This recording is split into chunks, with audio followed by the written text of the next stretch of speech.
হযরতে আয়েশা সিদ্দিকা রাদিয়াল্লাহু তাআলা আনহা ফরমাইন কানা খুলুকুহুল কুরআন, অর্থাৎ হযরত পাক সাল্লাল্লাহু আলাইহি ওয়াসাল্লামের জীবন আদর্শ ছিল পবিত্র কোরআনে কারীম।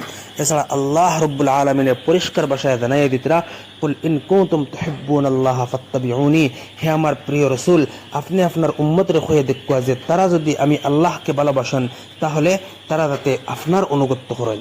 এই কথার সহজ আর সরল মতলব হইছে ওটা যে আল্লাহ ফাওয়ার আর আল্লাহ পর্যন্ত পৌঁছার একমাত্র পথ হইয়া থাকলো হুজুরে পাক সাল্লাল্লাহু আলাইহি ওয়াসাল্লামের অনুগত্য আর হুজুরে পাক সাল্লাল্লাহু আলাইহি ওয়াসাল্লামের জীবন দর্শনের অনুসরণ। মহান রব্বুল আলামিনের এই বাণীটা আরো স্পষ্ট হইয়া ওঠে যদি হুজুরে পাক সাল্লাল্লাহু আলাইহি ওয়াসাল্লামের আরো একটা হাদিস দেখা যায়। একবার হুজুরে পাক সাল্লাল্লাহু আলাইহি ওয়াসাল্লামে সাহাবাহর মজলিসের মধ্যে ইরশাদ ফরমাইন কুল্লু উম্মতি ইয়াদখুলুনাল জান্নাতা ইল্লা মান আবা, কিলা ওয়া মান আবা ইয়া রাসূলুল্লাহ, ক্বালা মান আতাআনি দাখালাল জান্নাহ ওয়া মান আসানি ফাকাদ আবা।